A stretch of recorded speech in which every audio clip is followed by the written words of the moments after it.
আর ডিবিরটা তখন চোর ছ্যাচোর যেভাবে তারা ডিল করে অভ্যস্ত ওইভাবে ডিল করছিল।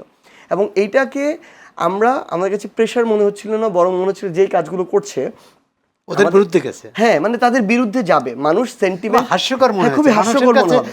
আপনার কি মনে হয় যে কোটা সংস্কার আন্দোলন থেকে সরকার পতনের আন্দোলনে পরিণত হওয়া, অর্থাৎ শেখ হাসিনা ও আওয়ামী লীগের চরম পরিণতি, এটা কি শেখ হাসিনা বুঝতে পেরেছিলেন এভাবে ক্ষমতা ছাড়তে হবে? শেখ হাসিনা কি এই এই পরিণতির জন্য আপনি কাকে দায়ী করেন, শেখ হাসিনা না আওয়ামী লীগের যারা শেখ হাসিনা আশেপাশে যারা ছিলেন তাদের? সিভিক রয়্যাল রিসোর্ট, সবুজে ঘেরা আভিজাত্য। আপনাকে ধন্যবাদ এবং শুভেচ্ছা সারজিদ আলমকে, জুলাই অভ্যুত্থানের অন্যতম সম্মুখ সারির যোদ্ধা।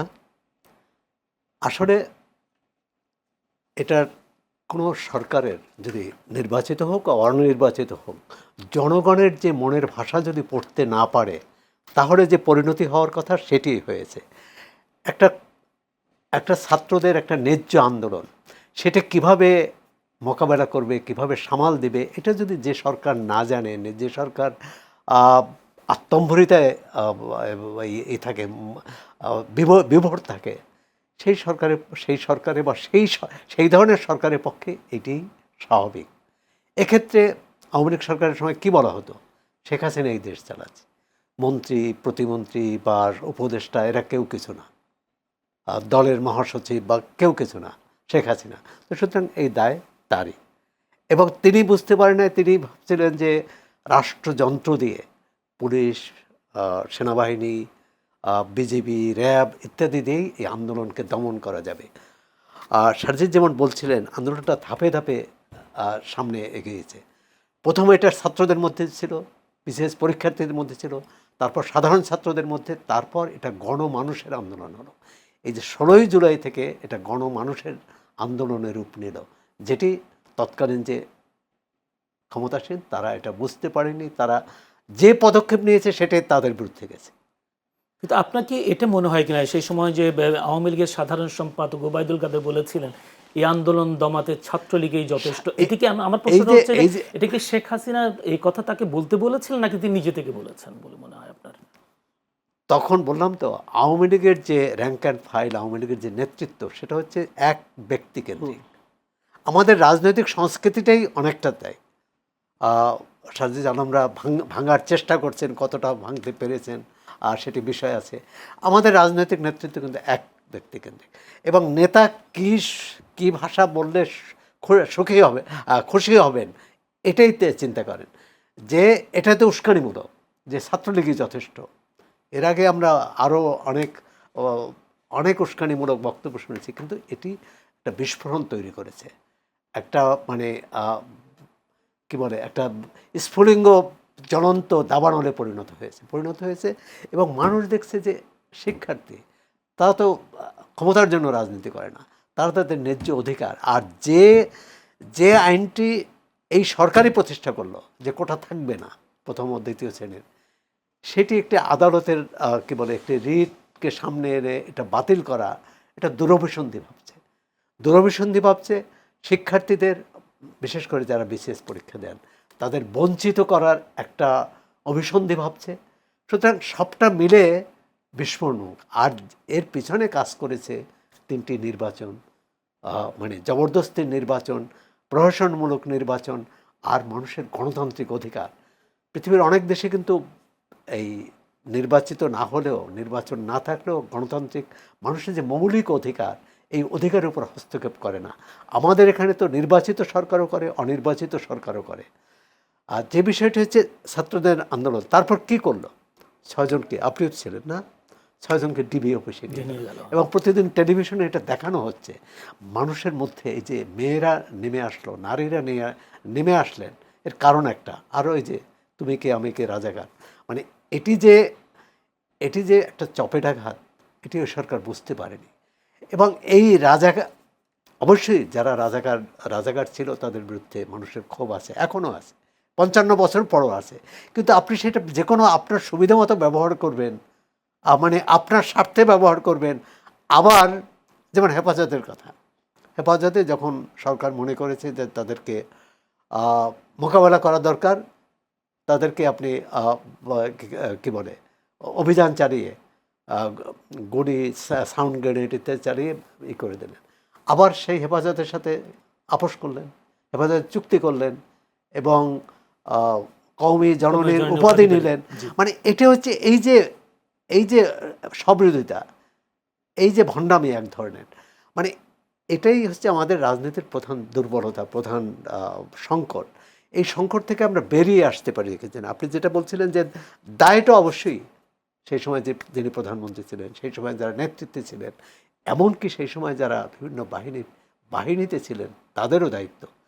কারণ একজন তো এরকম বলেননি যে আমরা গুলি ছুড়ব না, বললেন কবে? 3 তারিখ, এবং সেদিনই কিন্তু সরকারের পতন হয়ে গেল। এখন যে বিষয়টি হচ্ছে যে লক্ষ্য নিয়ে, একটা লক্ষ্য ছিল স্বৈরাচারের পতন হয়ে গেছে। তারপর যে দ্বিতীয় যে লক্ষ্য, অর্থাৎ গণতান্ত্রিক ধারায় দেশ শাসন, আপনি যেটা বলেন প্রত্যাশা, সেটি কতটায় আমরা এগোয়েছি এই 2 বছর, সে বিষয়টি নিয়ে আসবো আপনার কাছে। এই গত 2 বছরে সেটাই কিন্তু চাওয়া পাওয়ার হিসাব মেলানোর বিষয়। জি, যে সাজিস আলম, আপনার কাছে জানতে চাই, আপনি বলেছেন যে 6 জন নাহিদ ইসলামদের সাথে আপনার পরিচয় হয়েছে, কখন আপনাদের সাথে যুক্ত হলো? যদি বলি ছাত্র দল, ছাত্র শিবিরের যে নেতা কর্মীরা আপনাদের সাথে কখন যুক্ত হলো? আমাদের 1 জুলাই বা গণ অধিকার পরিষদের ছাত্র সংগঠন। আমরা 10 জুনের পরে 9 জুনের পরে যখন হচ্ছে ঈদের বন্ধটা ছিল, ওই টাইমে বাংলাদেশের বিভিন্ন বিভাগীয় পর্যায়ে যে বিশ্ববিদ্যালয়গুলো, ওইখানকার যারা প্রতিনিধি আছে তাদের সাথে, আমাদের পরিচিত সার্কেল যারা আছে তাদের সাথে একটা কমিউনিকেশন করা হচ্ছিল। আবার একই সাথে ছাত্র সংগঠন যারা আছে বিভিন্ন, ধরুন ছাত্র দল, ছাত্র শিবির, বাম বিভিন্ন ধরনের ছাত্র সংগঠন, তাদের সাথেও ছাত্র অধিকার পরিষদ কমিউনিকেশন করা হচ্ছিল। তো আমাদের প্রত্যেকের আলাদা আলাদা স্পেসিফিক দায়িত্ব ছিল। এই কমিউনিকেশনের দায়িত্বটা পালন করতো আসিফ মাহমুদ সজীব ভুঁইয়া এবং আবু বাকের মজুমদার। এই জায়গাটা যেমন আপনি প্রত্যেকটা মিছিলের সামনের সারিতে একদম মাঝখানে আমাকে আর হাসনাতকে দেখবেন। আমাদের কাজ ছিল এইটা, যে কর্মসূচিটা হচ্ছে ওই কর্মসূচির সামনেও কিছু মানুষ থাকতে হবে যেন পুরো ক্রাউডটাকে মুভ করানো যায়। আবার নাহিদের জায়গা যেটা ছিল যে ও কোনো ধরনের এরকম কমিউনিকেশনে থাকতো না কোনো দল বা এগুলোর সাথে, কারণ এর মধ্য দিয়ে যদি সরকার, ও আমার সমন্বয়ক তালিকা, ওর নাম নাহিদ ইসলাম 1 নম্বরে, আমার নাম 2, হাসনাতের 3, আসিফের 4। এখন 1 নম্বরের মানুষটা যদি এই কমিউনিকেশনের জায়গাটাতে থাকে, তাহলে তো তারা কোনো ধরনের ধরেন হোয়াটসঅ্যাপ মানে মেসেজ বাইরে নিয়ে আসবে, তারপর অডিও রেকর্ড বাইরে নিয়ে আসবে, নিয়ে এসে টার্গেট করে আন্দোলনটাকে নষ্ট করে দিতে চাইবে, যে ওরা বিএনপির সাথে যোগাযোগ করতেছে, শিবিরের সাথে যোগাযোগ করতেছে, এটা তো সরকার বিরোধী আন্দোলন। সো এই জন্য ও এই সকল যোগাযোগ থেকে দূরে ছিল এবং ও কোঅর্ডিনেট করতো আমাদের যে প্রোগ্রামটা, বা যখন আমরা নিজেরা বসতাম তখন গুরুত্বপূর্ণ অপিনিয়ন মেক করা, এই জায়গাটাতে কাজ করতো। তো আমাদের 1 জুলাই থেকেই ধরেন ছাত্র দল, ছাত্র শিবির এবং ছাত্র অধিকার পরিষদ, তাদের সাথে বাকের এবং আসিফের একটা কমিউনিকেশন ছিল। সেক্ষেত্রে অনেক সময় আমরা পাল্টাপাল্টি বক্তব্য শুনি, ছাত্র শিবির, ছাত্র দল আসে অনেক পরে। আপনারা তো সমসাময়িক যুদ্ধে ছিলেন, আসলে কারা সবসময় আপনাদেরকে সম্পৃক্ত মানে সহযোগিতা করেছে? না, আমরা তো বললামই মাত্র, এটা আমরা ডে 1 থেকে তাদের সাথে আমরা কমিউনিকেট করেছি, ছাত্র সংগঠনের সাথে, নট পার্টির সাথে। এবং আন্দোলনটা মাঝামাঝি যাওয়ার পর ছাত্র সংগঠনগুলো আবার পার্টির সাথে কমিউনিকেশন করেছে, কিন্তু ইনিশিয়ালি ছাত্র সংগঠনের সাথে করেছি। কারণ প্রথমে তবে একটা জিনিস বলতে হয়, ঢাকা বিশ্ববিদ্যালয়ের 13টা হল ছেলেদের এবং মেয়েদের 5টা হল, এই 18টা হলের শিক্ষার্থীরা 17 জুলাই পর্যন্ত, 1 জুলাই থেকে 17 জুলাই শাহবাগ কেন্দ্রিক, ঢাকা বিশ্ববিদ্যালয় কেন্দ্রিক যে আন্দোলনটা ছিল, এবং 7 কলেজের শিক্ষার্থীরা, জগন্নাথ বিশ্ববিদ্যালয়ের শিক্ষার্থীরা, তারা কিন্তু খুবই অ্যাক্টিভলি এখানে যুক্ত হয়েছে। এবং আমাদের ধরেন ঢাকা বিশ্ববিদ্যালয়ের আন্দোলনটা, আমরা ঢাকা বিশ্ববিদ্যালয় সেন্ট্রাল ল্যাবের সামনে থেকে বের হলাম, ভিসি চত্বর দিয়ে, টিএসসি দিয়ে আমরা শাহবাগের দিকে যাচ্ছি, হয়তো আমাদের মিছিলে তখন 5000 স্টুডেন্ট, কিন্তু একটু পরে শাহবাগে ধরেন জগন্নাথ বিশ্ববিদ্যালয় থেকে আরও 2000 এসে যুক্ত হলো, অন্যরকম একটা আমেজ তৈরি হতো তখন। সো এই প্রত্যেকটা জায়গা এখানে আসলে মানে আমি জানি না, এখন আমাদের একটা কথা হয় কি যে জুলাইয়ের ক্রেডিট ভাগাভাগি, আমি তো দেখি কেউ বলে না জুলাই আমার, এনসিপিরও কেউ বলে নাই, বিএনপিরও কেউ বলে নাই, জামাতেরও কেউ বলে নাই যে জুলাই আমাদের শুধু, বরং সবাই ছিল বলেই এবং একটাই লক্ষ্য ছিল বলেই এটা সফল হয়েছে। এখন ধরেন জুলাইয়ের পরে আমাদের মতামত different, political party different, that's why অনেক কিছু, কিন্তু তখন সবাই ছিল এবং সবার স্বতঃস্ফূর্ত অংশগ্রহণ ছিল। তবে একটা জিনিস শুধু অ্যাড করি, এই যে ধরেন ছাত্র দল, ছাত্র শিবিরের যারা একদম পোস্টেড গুরুত্বপূর্ণ লিডার, তাদের কেউ কখনো সামনে নেতৃত্বের জায়গায় মঞ্চে বক্তব্যে কখনো ছিল না, বা আমরাও আসতে দেই না, এটা পলিসিগত কারণে। কারণ এটা হলে আন্দোলনটাকে ফ্রেমিং করে দেওয়া যাইতো যে এটা সরকার বিরোধী আন্দোলন, পিছনে অন্য উদ্দেশ্য আছে। তখন আমার এই যৌক্তিক কোটা সংস্কারের যে মুভমেন্টটা, ওইটা হয়তো কোনো দিন 10 জুলাই পর্যন্ত যেত না। জি, অসংখ্য ধন্যবাদ। সেক্ষেত্রে একটা প্রশ্ন আপনার কাছে জানতে চাই, সেটা হলো আন্দোলনের সময় কোন বিষয়টা আপনাকে হতাশ করে যাবে, কোন বিষয়টা সবচেয়ে সাহসী করে তুলেছিল? না, হতাশ কোনো কিছুই তো করে নাই আসলে, মানে হতাশ হলে তো এটা পিছনের দিকে যেত।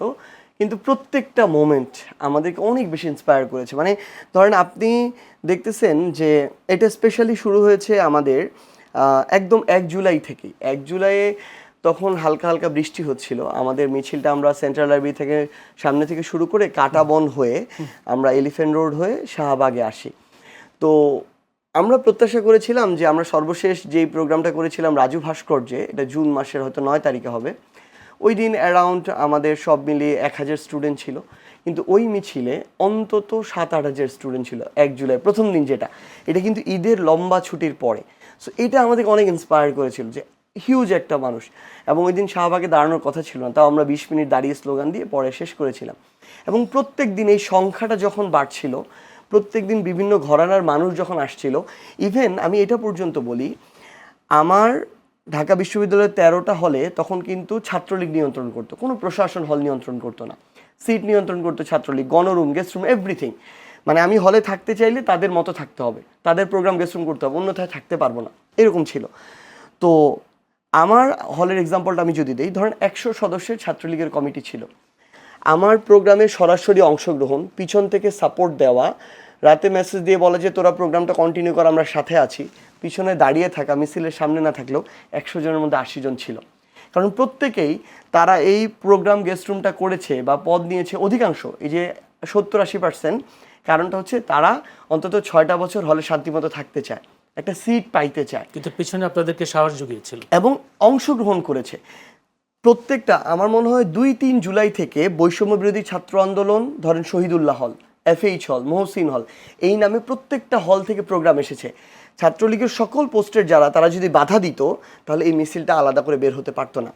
আমরা যেটা দেখেছি, ধরেন এই যে 100 জনের মধ্যে 80 জন যারা বিভিন্ন পোস্টেড বা 70 জন, তারা সভাপতি, সেক্রেটারি এবং ক্যান্ডিডেটদেরকে এভাবে বলেছে এটা যৌক্তিক দাবি, কয়দিন পরে আমাদেরও চাকরিতে যাইতে হবে, এটার সংস্কার হইতে হবে, এটাতে যদি আপনারা বাধা দেন আপনাদের সাথে আমরা নাই, এটা বলে মিছিলটা বের করতে তারা সহযোগিতা করেছে। তার মানে ছাত্রলীগেরও একাংশ বড় এই অংশ, আন্দোলনে বড় বড় অংশ, অংশ এই হ্যাঁ, আন্দোলনে যোগ দিয়েছে, শেষ পর্যন্ত ছিল তারা। এবং আমি যদি বলি, যখন এটা এক দফাতে গিয়েছে তখন অল্প কিছু সংখ্যক সাইলেন্ট হয়ে গিয়েছে, কিন্তু অনেকেই ছিল যারা শেষ পর্যন্ত এটা কন্টিনিউ করেছে। কারণ এই যে 15 জুলাই, 16 জুলাই, 18, 19, 20 জুলাই চোখের সামনে এভাবে লাশ পড়ে থাকা, ঢাকা মেডিকেলে রাস্তার সামনে মগজ পড়ে আছে, মানুষের খুলিটা আলাদা হয়ে পড়ে আছে, এগুলো তো তাদেরই কারো বন্ধু, কারো রুমমেট, কারোর সাথে 6 বছর একসাথে ক্লাস করেছে, এটা আর তখন সহ্য করতে পারে নাই। এই জন্য তাদেরকে আমরা ওই 3 আগস্টেও শহীদ মিনারে দেখেছি। তো 3 আগস্টে যে এক দফা ঘোষণার দিন শহীদ মিনারে দাঁড়িয়ে আছে, তাকে তো আমি আর আওয়ামী লীগের কেউ বলতে পারি না, বা ছাত্রলীগের কাউকে বলতে পারি। যে সেক্ষেত্রে আপনি এইটাকে হতাশা হয়েছিলেন কিনা, হতাশা কাজ করেছিল যে 26 জুলাই নাহিদ ইসলাম, 3 জন সার্জেস, আপনি সহ হাসান আবদুল্লাহ সবাই ডিবি হেফাজতে ছিলেন, তখন কি মনে হয়েছিল কিনা যে এই আন্দোলন কোনোভাবে দমিয়ে যাবে? না, এরকম মনে হয় নাই আমাদের কাছে। কেন মনে হচ্ছিল, ওই টাইমে প্রথম দিন তো 3 জনকে নেওয়া হলো, তখনই আমি হাসনাতকে মেসেজ দিই যে আমাদেরকে নেওয়া হইতে পারে, তো হচ্ছে এই বিষয়ে একটু আমাদের থাকতে হবে সেফলি। কারণটা হচ্ছে নেতৃত্ব শূন্য করে দিলে আবার এটাকে এভাবে নষ্ট করতে পারে, এর আগে অনেক আন্দোলন এভাবে নষ্ট করা হয়েছে। তবে আমি আবার আরেকটা জিনিস মেসেজ দিলাম, তবে আমার মনে হয় এটা তাদের জন্য হিতে বিপরীত হবে। কারণ আমাদের সাথে মানুষ যেভাবে অ্যাটাচমেন্টটা ফিল করতো নিজেদের ভাই হিসেবে, সন্তান হিসেবে, এইটা এর আগের পলিটিক্যাল মুভমেন্টগুলোর সাথে সমান না, ওই ধরনের না, এটা একটা অন্যরকম অ্যাটাচমেন্ট ছিল।